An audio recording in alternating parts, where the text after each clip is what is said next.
12 days. This is you can see the parents bring the child to outpatient or just a clinic. This is you can know it's not about the emergency condition because just like a patient or just like a clinic or just and okay. This is you know what the important thing. It's not the emergency condition. And after that, you know this is you start to thinking about this is a cough in the children for years. You think this is maybe for the younger children what cause about the cough? Okay, maybe the cough is like respiratory, from the respiratory. Maybe the cough is from the cardio. Maybe the cough from the gastrointestinal, or maybe just pharyngeal. Okay. After that, you think again. Oh, this is the chief complaint. It's the 12 day. The duration 12 day. You think this is for the acute or chronic? This is for the duration. It's acute or chronic? Less than acute. Acute because Less than 14 days. below than 14. 3 weeks. Okay. You can think it again for the classification. The first, you can think the classification for this. Okay.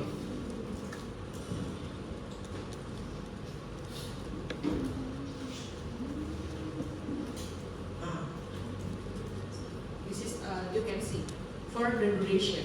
Maybe 3 weeks in the adult, and in the children we classify about the duration. For the acute it's below than 2 weeks, and then the chronic it's more than 2 weeks, and recurrent it's more than 3 episodes in 3 months. Okay, and then this is you can see about you must know this is just a physiologist or pathologist, because in the children it's just have the protection about the airway. Okay, and then the mucociliary is just active to clearance about the cough, and then the still have about the cough relief. Dan bedanya kalau pada anak-anak itu dia tidak bisa batuk seperti orang dewasa, ya jadi nggak akan bisa ngeluarin dahak, ya, gitu. Jadi bukannya bisa keluar gitu, pasti nggak bisa. Ya, jadi kalian harus tahu dulu ini nih normal apa enggak sih kondisinya, atau memang karena hanya mekanisme pertahanan tubuhnya aja nih mau keluarin dahak kayak gitu. Tapi ternyata memang ini jadi bukan sesuatu yang dimasukkan patologis. Oke, jadi dari awal kalian melihat suatu main clue atau kalian lihat satu keyword, kalian harus berpikir bahwa ini normal apa tidak, jauh sebelum kalian mikir ini adalah suatu disease. Kenapa? Karena kalau di anak-anak sendiri itu ya masih bisa batuk-batuk 11 kali per hari. Kenapa? Karena mekanisme tubuhnya untuk berusaha mengeluarkan benda asing atau mengeluarkan batuk atau untuk mucus liars, ya. Nah, baru kalau dikatakan dia patologis kalau misalnya dia berlangsungnya sudah lebih sering, kemudian sampai peningkatan dari respiratory rate, kemudian sudah ada peningkatan tanda-tanda dari misalnya fever, misalnya tanda-tanda infeksi, kayak gitu ya. Oke, nah setelah itu kalian mulai berpikir nih pada kasus ini tadi ya. Nah, dia datang ke kalian dengan keluhan tadi 12 hari, kan kalian udah bagi nih, dia jadi yang akut, kronik, ataupun sudah masuk yang recurrent. Nah, kalau misalnya kalian berpikir nih, oh ternyata dia masih masuknya yang akut nih ya. Oke. Nah, kalau misalnya masuknya di akut berarti paling sering ya, almost in the acute conditions is 90% or 80% or 90% is the viral condition, and this is kept the self-limiting disease. We don't need the additional treatment, okay? Because this is just about the inflammation for the condition. The other cause, this is you must to check or you must to search about the risk factor. maybe the risk factor is like a irritant like a smoke, like a dust, like a tertular dari orang lain kayak misalnya ini. Jadi kalian harus cari triggernya apa yang menyebabkan kok anak ini batuk berulang kayak, atau misalnya batuk. Kalian cari nih misalnya di rumahnya ada kucing apa enggak, di rumahnya ada bulu-bulu hewan apa enggak, di rumahnya lembab atau enggak, ada yang merokok enggak, ada bakar-bakar sampah enggak, ada bakar obat nyamuk enggak, kayak gitu. Kenapa? Karena saluran napas anak seperti yang dikatakan di awal itu sangat sensitif. Ya, jadi dia super sensitif banget. Jadi ketika terpapar oleh bahan alergen itu akan gampang untuk induce. Di luar kita ngomong soal infeksi. Ya. Nah, kalau misalnya dia terpapar infeksi, kenapa dia lebih sering bisa terpapar infeksi? Karena satu, imunitas anak masih belum sebagus imunitas orang dewasa. Jadi apabila ada orang dewasa yang bahkan cuma karier, ketika ke anak itu dia bisa jadi flare atau keluar gejalanya. Ya, jadi batuk pilek. Jadi gampang sekali tertular. Kemudian yang ketiga, jangan lupa pikirkan bahwa ini adalah pharyngeal body aspiration.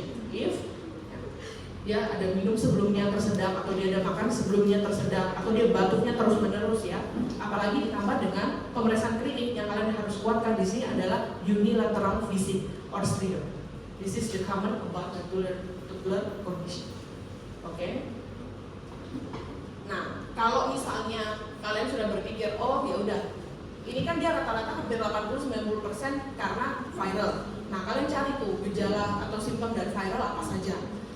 Nah, kalau misalnya di luar tuh gak cocok nih, kok pasiennya panas tinggi, kok pasiennya napasnya cepat, kok pasiennya nggak mau makan, kok pasiennya cenderungnya lemas, kok pasiennya napasnya cepat. Nah, kalian cek lagi nih, pas kalian napasnya cepat. Kalau kalian cek pada pemeriksaan fisik, kok RR-nya naik nih, dia takipnu, takikardi, kemudian dia fever. Nah, setelah itu kalian cek lagi nih pada pemeriksaan fisiknya, kok dia ada napas cuping hidung, kok ada secret pada mukosa.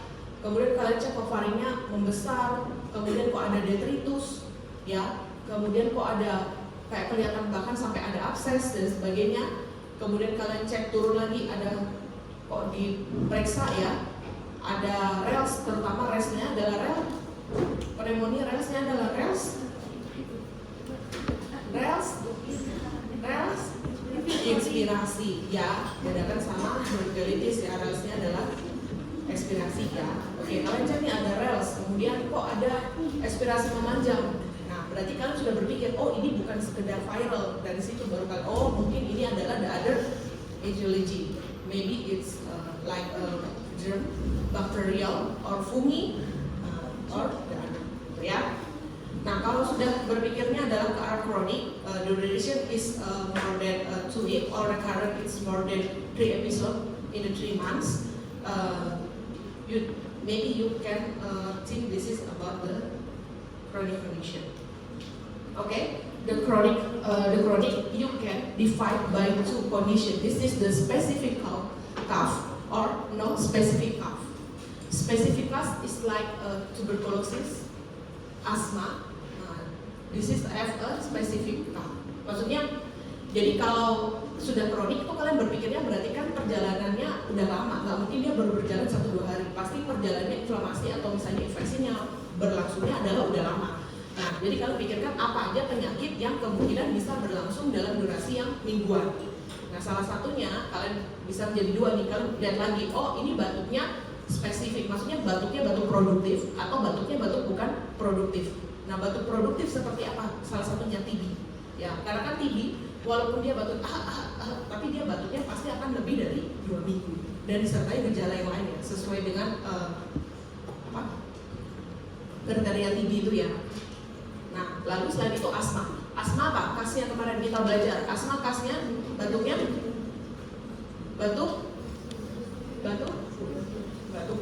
batuknya adalah batuk asma. Batuknya apa? Entar. Ya, ingat. Cough in the asthma is episodic. Lalu episodic, variability or nocturnal, have a trigger. Lalu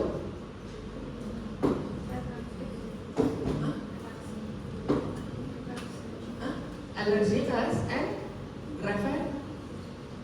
reversible. Ya, ingat. Jadi batuk pada asma tuh khas. Makanya kita bilang dia batuknya batuk spesifik. Pasti ada clue-nya di situ. Ya, jadi kalau asma pasti berlangsungnya lebih dari 2 minggu, batuknya tadi episodik malam hari, punya trigger, dan pasti akan membalik dengan baik kalau sudah diberikan bronko ya, atau sudah diterapi, atau tanpa terapi pun akan membaik kalau triggernya dihilangkan. Oke, paham ya sekarang membedainnya ya. Lalu kemudian yang kedua adalah non-specific cough. Nah, jadi maksudnya apa? Tadi kan kalau misalnya kayak TB dan asma punya batuk yang spesifik, kalian tahu kan tipe batuknya. Nah, ada yang lain lagi itu adalah yang tidak spesifik, seperti salah satunya adalah contohnya GERD. Ya, GERD itu tidak berlangsung 1-2 hari. GERD itu adalah berlangsungnya lama. Jauh sebelum kalian tahu GERD, kalian harus tahu namanya GERD. Jadi awal itu adalah gastroesophageal reflux. Itu dia adalah hal yang sangat umum, hal yang sangat wajar. Dia terjadi terutama pada bayi. Kenapa? Karena masih terjadi adanya imaturitas dari saluran cerna. Jadi antara saluran napas atas dan bawah itu dia masih terbuka, jadi masih terhubung. Jadi ketika dia ada minum masuk atau ada makanan masuk, dia gampang sekali untuk reflux balik. Nah, itu yang disebut dengan GERD. Kalau dia sudah ada disease-nya, kasnya apa? Dia batuknya tadi, ketika dia batuk dia bisa muntah. Setelah itu bisa, kata yang paling utama apa? Berat badan anaknya turun. Ya, jadi dia bisa menyebabkan sampai ke gagal tubuh. Itu salah satu tanda-tanda dari GERD. Ya. Lalu kemudian non spesifik lagi apa? Mungkin dia just a post-viral condition. Atau kalau misalnya batuknya tidak spesifik lagi, kalian harus cek hal-hal yang berhubungan dengan malformasi kongenital seperti laryngomalacia, tracheomalacia, kayak gitu ya. Atau misalnya dia laryngomalacia, tracheomalacia, habis itu dia ada masalah pada misalnya laringitis yang berlangsung lama, kayak gitu ya. Jadi kalian cek ada mungkin nggak nih ada masalah keterlibatan dalam abnormality itu ya.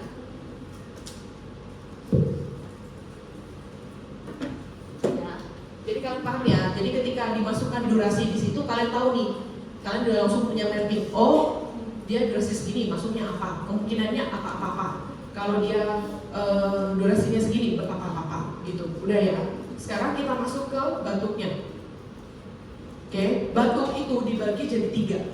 Ya, this is the classification about the cough. It's have a 3 condition. This is for a dry, or wet, or paroxysmal. Ya. Kalau misalnya batuknya tuh dia batuk kering, biasanya tuh paling sering adalah penyebabnya adalah karena iritasi ya, iritasi pada sepanjang saluran napas atau ada terjadinya inflamasi pada saluran napas. Cara tahunya apa? Kondisinya gimana? Jadi dia pada kondisi di awal ya, dan biasanya ini dia disertai juga dengan ada proses infeksi. Nah, kalau yang dia wet or productive cough ini disebabkan karena hipersekresi dari mukus atau kegagalan dari bagaimana kan dalam tubuh kita itu tetap namanya ada proteksi atau ada mekanisme untuk membersihkan mukosilia. Nah, bisa jadi mukosiliarnya itu sudah terganggu sehingga dia tidak mampu lagi kayak gitu. Ya, nah biasanya yang sudah wet or productive cough ini biasanya disebabkan karena infeksi lebih dominan. Jadi kalau dry cough, ingat ya, jadi kalau misalnya dia batuknya batuk kering, kalau berpikir kalau batuk kering itu dominan semuanya, kebanyakan atau sebagian besar adalah karena proses iritasi yang disebabkan karena inflamasi yang kronik biasanya. Inflamasi akut bisa sih, tapi dia lebih sering kayak berlangsungnya lama. Makanya kayak alergi, rinitis, sinusitis, ya, itu dia pasti berlangsungnya. Tapi kalau dia batuknya batuk yang berdahak, ada dahak, itu rata-rata disebabkannya karena infection. Ya karena infeksi, gitu ya. Kenapa? Karena tubuhnya protection about the mucociliary clearance. Jadi dia tetap berusaha untuk mengeluarkan ini si patogennya, berusaha keluarkan pakai batuk. Kalau paroxysmal atau whooping cough is just one condition. This is the condition. It's like a pertussis. Yeah. Just the pertussis have the specific cough is whooping cough or paroxysmal. Okay. Okay, this is you know about the pertussis like cough. This is 56% case is commonly is about the adenovirus, and followed by the parvovirus, respiratory RSV and Proplasma. Oke? Jadi setelah kalian tahu tadi, kalian harus tanyakan batuknya tuh batuk gimana? Batuknya batuk terus-terusan, batuknya berdahak, batuknya kering, bisa ngeluarin dahak apa enggak, atau dia ngeluarin dahaknya bersama dengan muntah. Jadi kalau misalnya kadang orang tua itu ya bilang ke anak ya, misalnya bilang ke kalian, dok ini anak saya muntah-muntah, tanyain itu muntah apa? Muntah makanan, muntah susu, atau muntah lendir? Ya kenapa? Karena anak-anak tadi konsepnya tidak bisa batuk efektif, makanya dia pasti akan muntah ketika batuk untuk mengeluarkan dahak. Ya, oke. Udah tahu ya. Jadi udah punya bayangan nih kalau batuk kira-kira gambarannya kemana? Ya. Lalu sekarang kita bagi jadi usia. Jadi kalau misalnya, jadi maksudnya untuk membuka wawasan adik-adik semua bahwa batuk itu bukan cuma bagi infeksi non infeksi, bukan. Tapi kalian harus lihat, ya ternyata banyak nih, dari durasi juga dibagi, dari batuknya sendiri juga dibagi, ya batuk efektif tidak efektif, batuknya itu batuk yang spesifik atau tidak. Ya, nah sekarang, iya, nah penyebab batuk yang digolongkan sesuai dengan usia. Makanya pentingnya pada anak-anak tahu usianya berapa. Ya. This is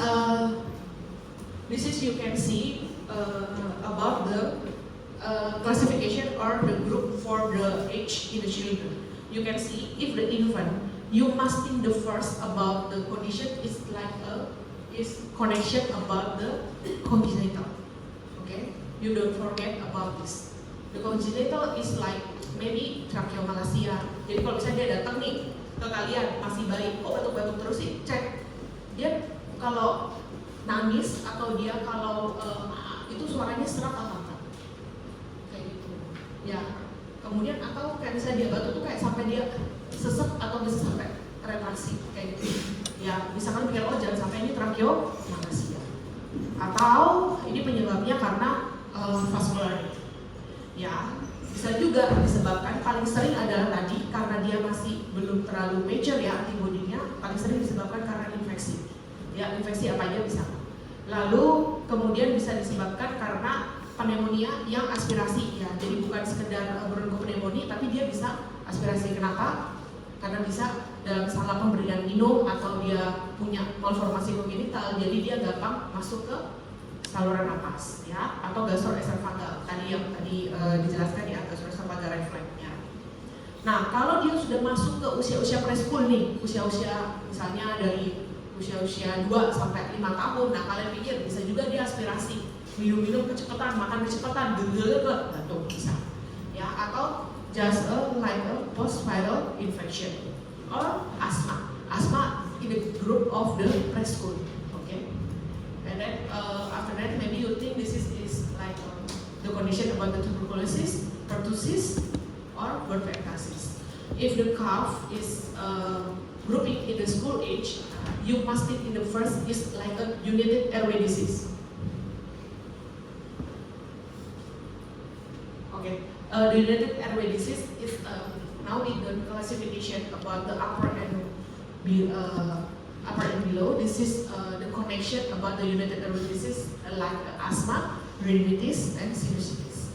Okay, you must think if the children come to you with the chronic cough, you think the first is about like asthma. Okay, asthma and the grouping about the united airway disease. Okay. Nah, setelah kalian udah bagi nih dia berdasarkan tadi nih durasi batuknya, kemudian kalian udah bagi nih dia berdasarkan tadi batuknya, apa usianya dan sebagainya. Nah sekarang this is just remind you about the mechanism cough in the children. Okay, this is the children have the three cough reflex pathway. This is the trigger by mechanical and chemical stimulation. You know, this is the receptor is RER and C fibers or receptor distribution, okay, or just a neural pathway like afferent and or efferent, okay, and the fase of the cough, fase pada batuk itu selalu ada 4. Jadi kalau misalnya yang pertama tuh dia ada inspirasi, biasanya pada waktu inspirasi dia akan napas itu dalam banget. Jadi dia akan memakai hampir 50% dari kapasitas fungsi paru. Nah selanjutnya dia akan compression, itu ketika glottis itu menutup, atau dia akan meningkatkan dari tekanan intratoraks. Kalau expirasi itu yang ketika glottisnya terbuka. Ya. Oke. Ini komponen-komponen dari batu. Oke. Nah, di sini ya. Nah. Jadi kalau misalnya ada pasien nih datang ke kalian, atau misalnya ini tadi kalian sudah tahu dari duration ya, kemudian dari onset batu ya. Jadi kalau misalnya dia sudden onset, you must think this is like a foreign body aspiration. It's like a acute agitation or the something. If the patient comes to you with the cough with the gradual onset, you must think maybe it's like a respiratory infection, asthma or rhinosinusitis. Okay. And then if the patient comes to you, you must ask or you must think it's like a quality or characteristics, like before we talked. And then the frequency about the cough, you must think maybe this is the condition about the long progression or just in a short progression about the cough. And then the timing of the pattern, this is the cough on long day, or just the cough in the night, or just in the early morning. If the patient just come to you with the night or the early morning of the cough, maybe you think this is like a postnasal drip, like a sinusitis, rhinitis, or asthma. Okay, and then maybe if the patient comes to you is all long day, maybe you don't think about the urinary airway disease. And then the cough is occurring only despair to you, maybe it's like a psychogenic. Ya, jadi kadang-kadang ada beberapa yang kalau misalnya dia batuk itu ketika dia cemas aja, atau misalnya ketika dia dalam kondisi panik atau dalam kondisi dia gelisah. Nah itu mungkin bisa dihubungkan hanya karena kondisi-kondisi psikologi, gitu ya. Oke. Nah, kemudian kalian harus tanyakan juga terkait dengan trigger, ya. Trigger ini untuk kalian tahu tadi, kalau misalnya apakah dia dipengaruhi aktivitas apa tidak. Ya, kalau misalnya dia dipengaruhi dengan aktivitas, mungkin itu adalah hubungan dengan bronchial hyperactivity. Nah, kalau misalnya dia tidak berhubungan dengan aktivitas, tapi dia di sini berhubungannya adalah dia akan batuknya semakin memburuk kalau dia tiduran atau dia berbaring, ya. Berarti kalian pikirkan ini adalah postnasal drip atau dia GERD. Ya, jadi GERD itu dia akan bukan memburuk sih, tapi dia akan lebih batuk kalau ketika tidur, ya, atau ketika dia lagi lying on bed, ya. Dan kalau misalnya dia batuknya kayak habis makan sesuatu atau minum sesuatu, ya tadi pikirkan this is about the reflux or aspiration. Nah, kalau misalnya dia habis terekspos sesuatu, ada bahan polutan atau alergi, nah kalian pikirkan ini adalah suatu alergi atau rhinitis, gitu ya. Nah, tadi ya yang kalian sudah bahas ya terkait dengan lower dan upper, mungkin ya sempat terbahas sedikit. Nah, kalau lower respiratory symptom, this is including about the severity to assess how too much the condition to become. Because the wheezing is suggestion asthma or bronchospasm. If you hear about the wheezing, this is including about the bronchi, alveoli, or the parenchyma in lung. Okay, is you think that this is like pneumonia, bronchiolitis, or this is you can see about the systemic symptom. The systemic symptom is like maybe the patient come to you with the prolonged fever, weight loss, persistent malaise. You think maybe it's like a tuberculosis malignancy or the autoimmunity. Okay. History of previous respiratory infection. Maybe this is the disease or the condition for the recurrent condition. Maybe like asthma, bronchiectasis.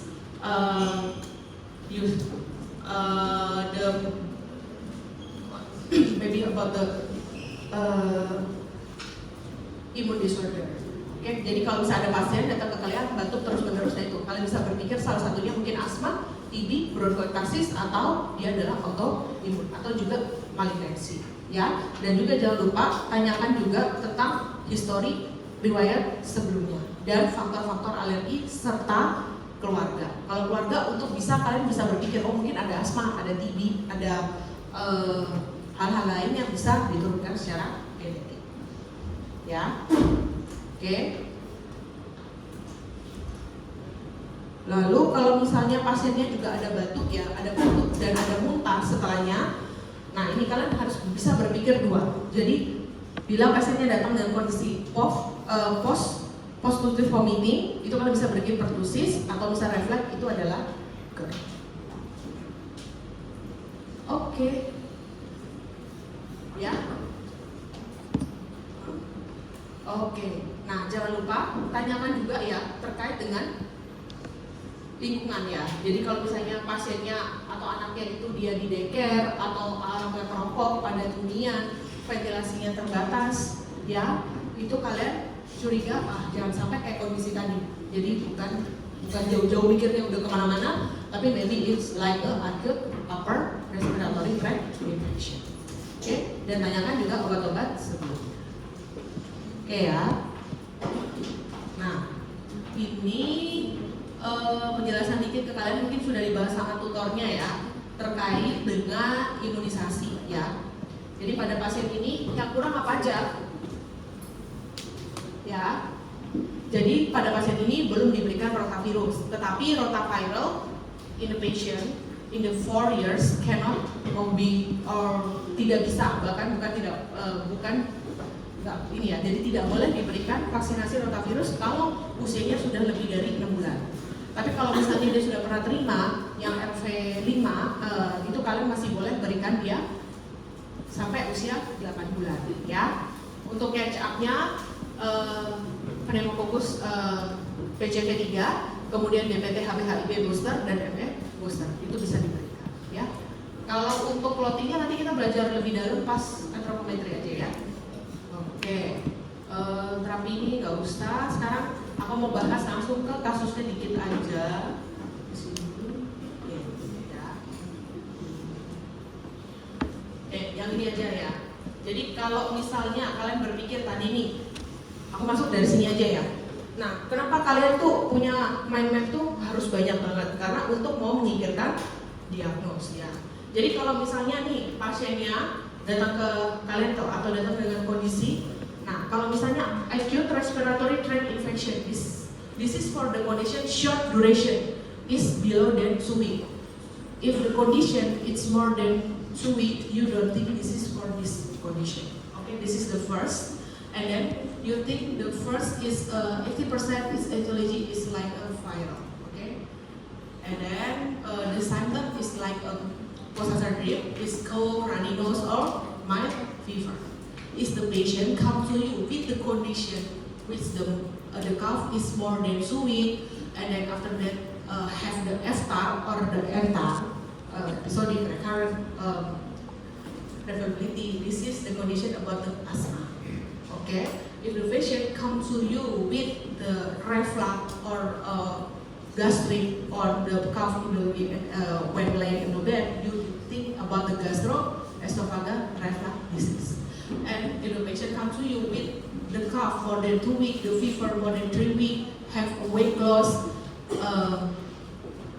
under the below appetite and malnutrition, maybe you can search about the kriteria TB ya. Jadi kalian scoring TB. Kalau scoring TB-nya lebih dari 6, kalian pikirkan ini adalah TB ya.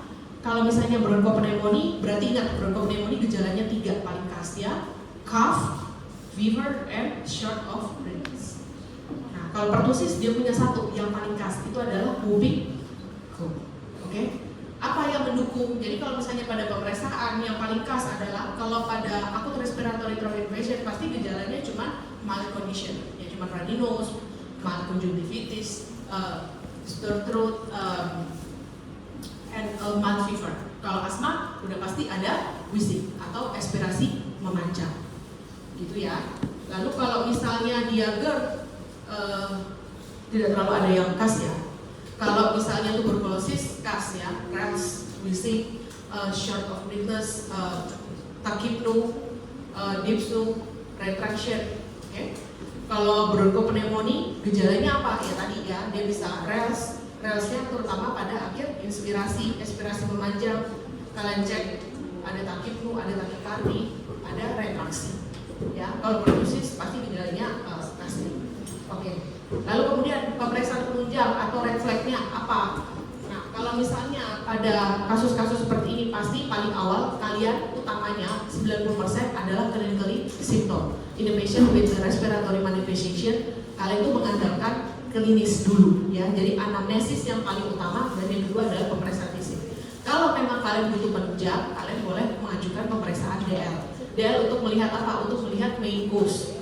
Nah, termasuk kalian melihat HB.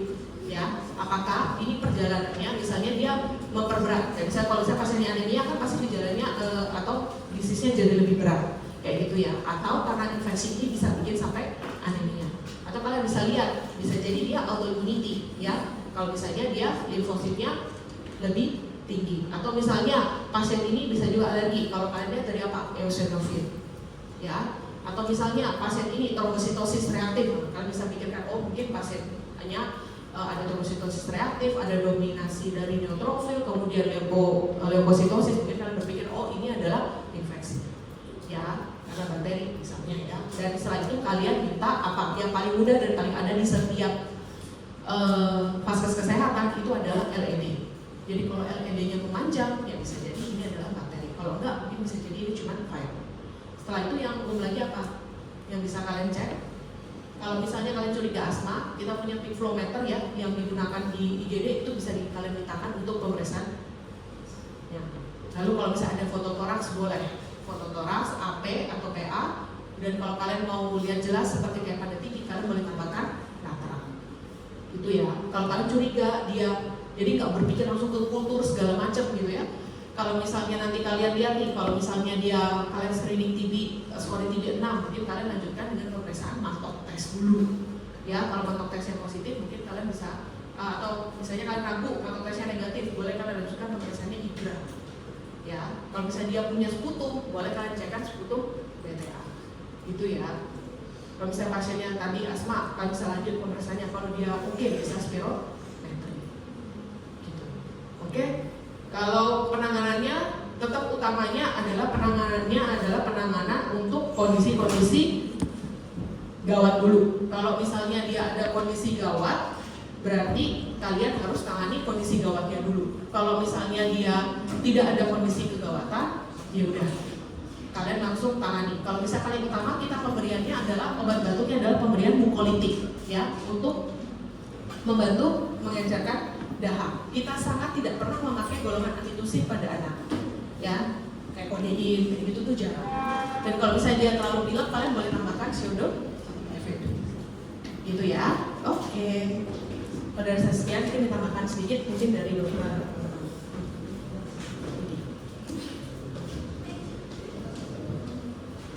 Oke, waktunya terbatas sekali ya. Harusnya ini sudah 3 menit lagi sudah waktunya rapat ya.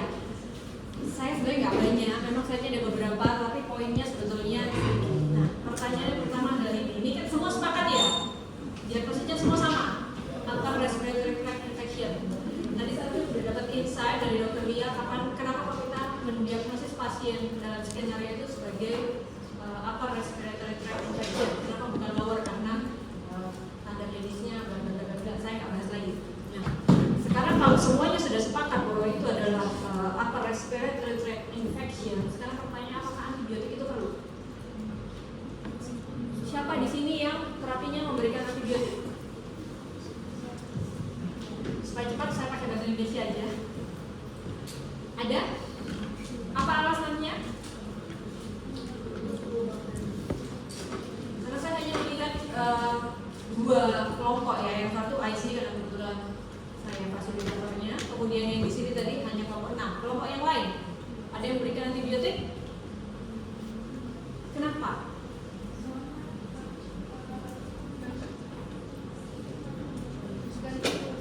Bukan virus tuh.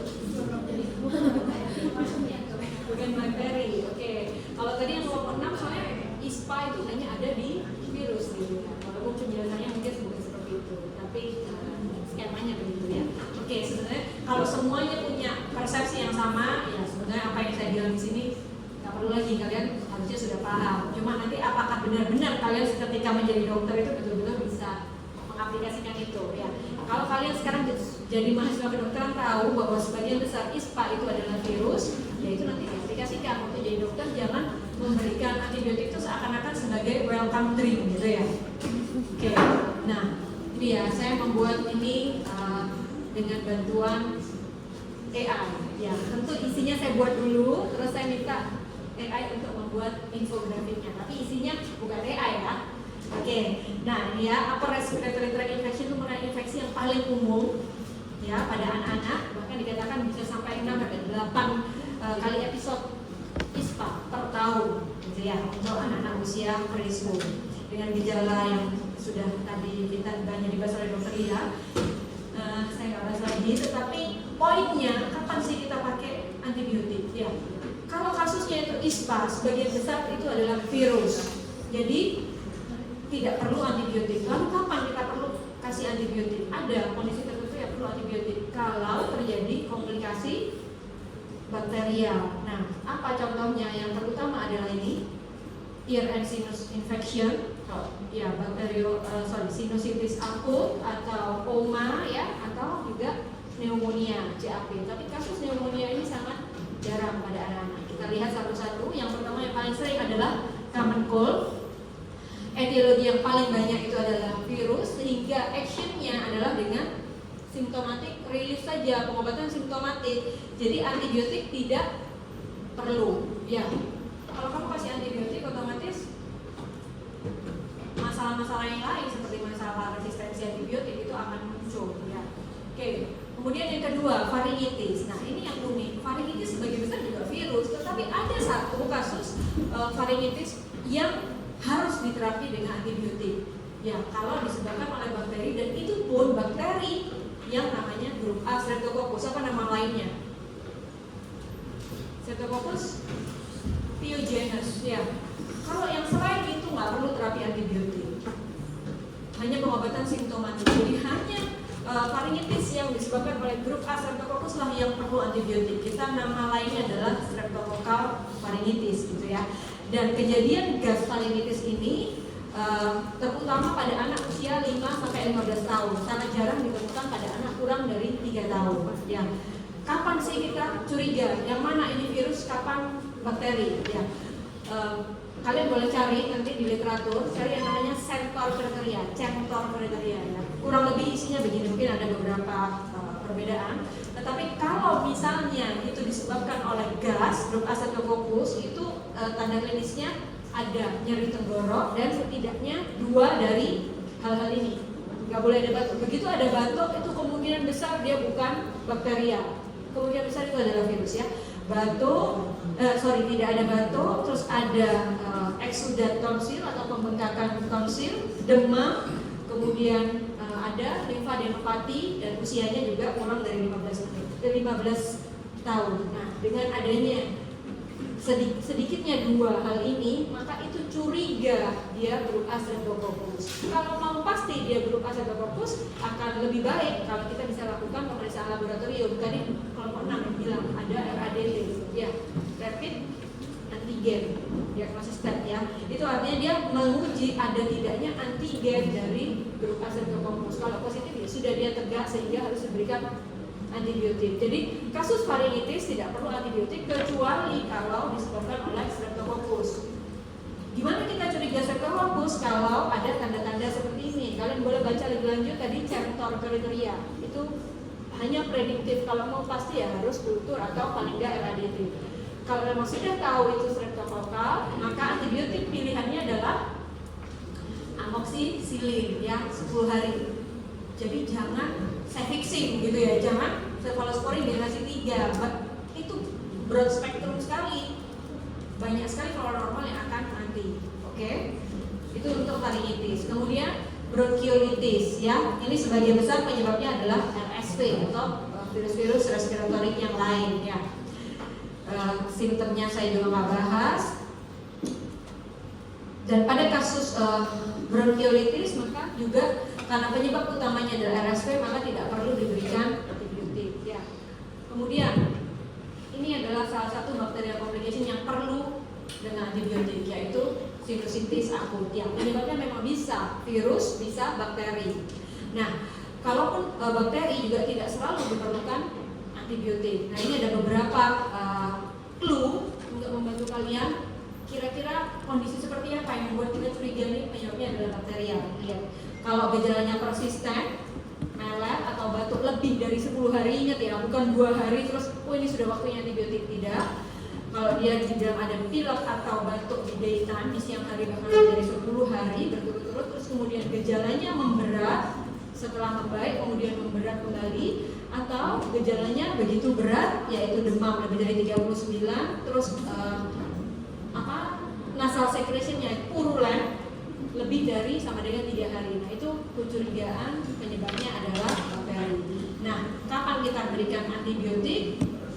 Kalau ada kecurigaan bakteri dengan gejala yang memberat, baru ada indikasi pemberian antibiotik. Dan antibiotiknya pun sama, amoxicillin atau amoxicillin clavulanic acid. Apa itu clavulanic acid? Apakah itu antibiotik? Bukan ya, yang antibiotik itu adalah amoxicillinnya. Clavulanic acid itu adalah enzim, bukan enzim, dia adalah enzim inhibitor ya. Artinya beta lactamase inhibitor. Amoxicillin itu adalah obat antibiotik golongan beta lactam. Dia kalau bakteri itu resisten terhadap beta lactam, maka sebetulnya dia bisa memproduksi, salah satunya mekanisme memproduksi beta lactamase. Nah, kita manusia lebih pintar dengan membuat beta lactamase inhibitor supaya amoxicillinnya tetap bisa bekerja. Oke, itu kalian belajar di farmakologi. Oke, selanjutnya yang juga perlu indikasi antibiotik yaitu dengan akut otitis media. Saya nggak bahas klinisnya dibahas oleh Dr. Lia atau dari Dr. THT ya. Nah, dalam kasus akut otitis media maka ada indikasi pemberian antibiotik dan sama juga yaitu amoxicillin clavulanic acid. Kalau tidak ada riwayat penggunaan antibiotik sebelumnya maka pemberian amoxicillin saja sudah cukup. Tetapi kalau ada purulan konjungtivitis dan selanjutnya atau recurrent maka ya, kalian boleh berikan yang amoxiclav.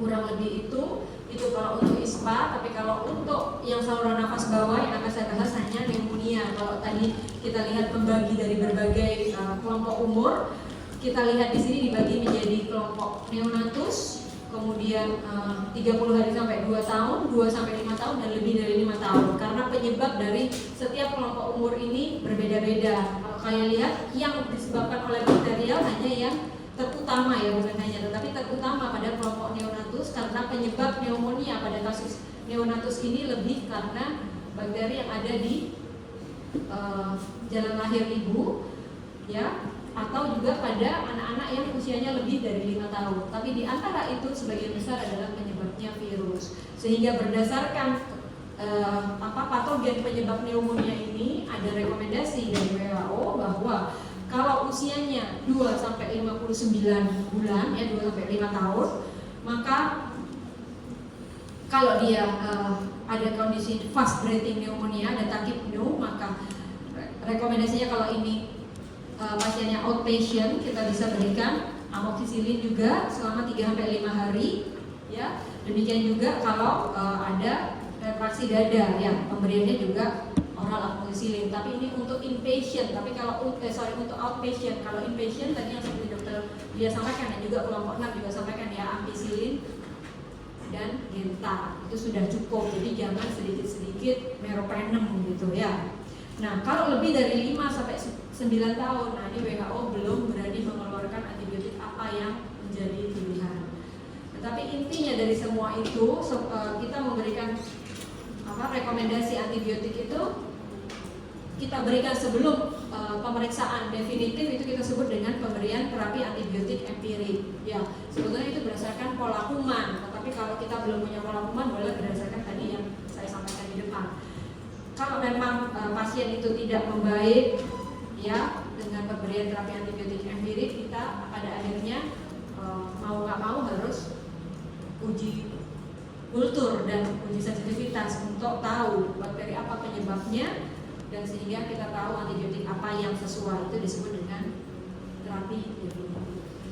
Ya, sebetulnya masih ada tentang vaksin, tapi saya rasa vaksin akan lebih banyak dibahas oleh Dr. Lia dan Dr. Areta nanti. Jadi untuk bahasan dari saya cukup sekian. Meskipun tadi ada beberapa slide, intinya adalah kalau ISPA perlu nggak antibiotik? Tidak, hanya ada kasus tertentu yang perlu antibiotik, yaitu sinusitis, kemudian apa lagi? Sinusitis, otitis media, ya, satu lagi streptokokal faringitis, dan yang pneumonia untuk saluran nafas bawah. Ya, saya rasa itu karena waktunya juga sudah terbatas, kalian masih harus lanjut ke ramet ya. Untuk kalau misalnya ada hal-hal yang belum jelas untuk pleno skenario 1, kalian boleh tampung, nanti kan ada lagi pleno di skenario 2 dan 3 ya, silahkan masih bisa ditanya